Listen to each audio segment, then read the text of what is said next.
Good morning, boys and girls. This is Sean. Just wanted to say hi and thank you. It seems that I've hit the 100 subscriber mark on YouTube.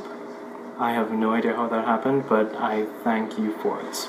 I know that most of the time when someone hits a certain milestone in terms of subscribers, there's a giveaway or something. I have no idea what I could give away, and I'm really not in a position to right now. However, I did take to the Twitter and asked you guys if you wanted to ask me anything for a little Q&A. I really didn't expect any response, but it seems like you guys did want to know a few things about me.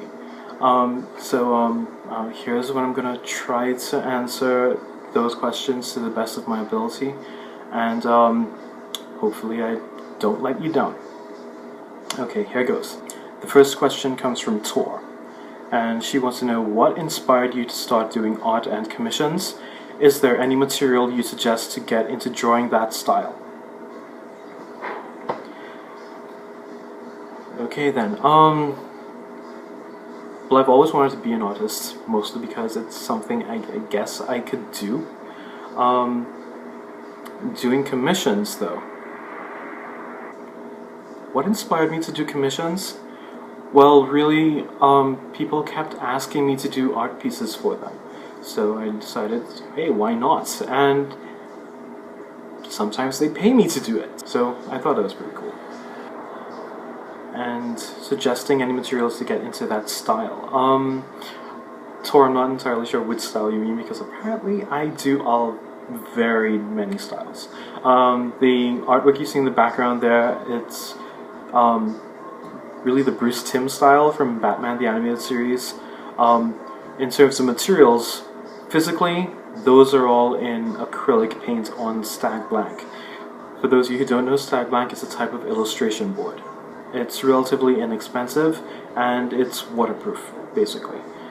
Now, in terms of inspiration for it, for these I basically referenced Batman the Animated Series itself. Tor, I hope that answers your question adequately. The next question is from Damien. Damien asked me, what is the hardest thing to draw? The hardest thing for me to draw? Attention. John DaCosta wants to know, who is the most unrelenting YouTuber and why is he John DaCosta? And if I think about it, to answer that question, the most unrelenting YouTuber is John DaCosta, and it's because he says so. The next question is from Steven. Steven would like to know, what are your favorite comic book stories or runs? Well, among my favorite comic book stories ever would be Watchmen. That might seem like a cop-out answer, but I really do love that story. It simply is perfection. Another one is Kingdom Come. Kingdom Come, I think, is truly a comic book epic in terms of story and the artwork, which just blows me away that Alex Ross could do that when he was only 26 years old. Among my favorites are also Batman Year One, and I don't think that really needs any explanation, and Hush, which enough can't be said about Hush. And really, when I read it for the first time, it was when it came out every issue, so I didn't wait for the trade or anything. It was following it issue by issue, so there was just so much anticipation in getting that. I hope that answers your question.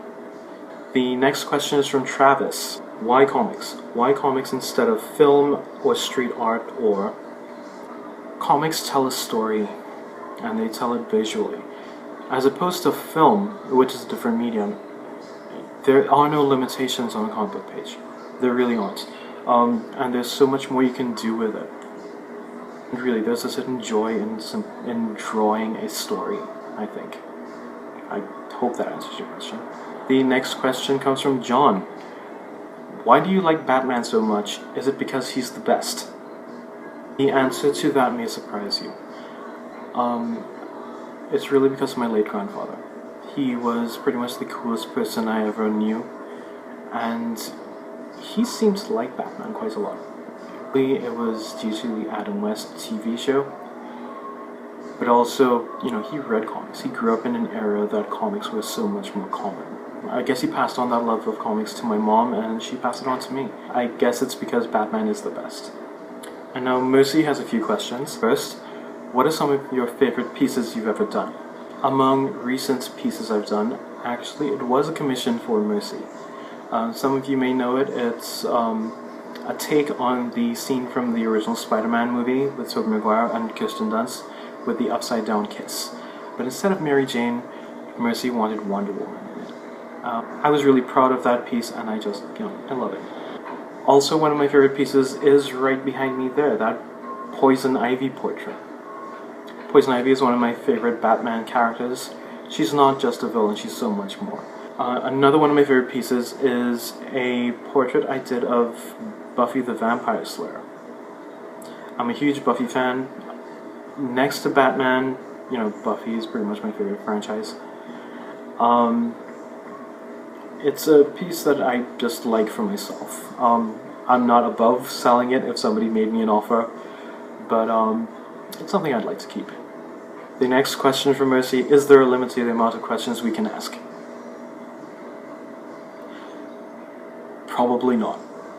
Mercy would then like to know, who are some of your favorite artists? My all-time favorite artist is actually Bruce Timm. You can see all of the influences he's had among Jack Kirby, Dan DeCarlo, and Alex Toth. And there's a bit of Max Fleischer in there as well. Another one of my favorite artists would be Alex Ross, basically the Norman Rockefeller of comics. I mean, how can you not love that? Now, among my favorite artists as well, of course, Jack Kirby, Gil Kane, Frank Cho, and Adam Hughes. Now, Matt has a few questions. First of all, why are you so cool? Dude. Now, Matt asks, who's your biggest artistic influence? If I have to narrow it down, I would say Alex Ross. Matt also asks, how you draw boobs? Very carefully. And now we have a question from Kiwi. Kiwi asks, what is your favorite medium to work in? Actually, I prefer paint over anything else. There's a certain joy in painting, I think, and it's relaxing in a way, but also you can make everything whole, as opposed to digital coloring. Okay, in the traditional comics process, you have the pencils, inks, and colors. A lot of the colors now are done digitally, so after you scan in the artwork, you do everything in Photoshop. Even though digital coloring is something I do, I prefer to paint. And Mercy asks, have you ever had a woman ask you to draw her in the nude? Mercy, a gentleman does not discuss such things. Okay, I guess that's it. Thank you for all of the questions, thank you for your support, and hopefully I'll have something worth watching again soon. Okay, thanks.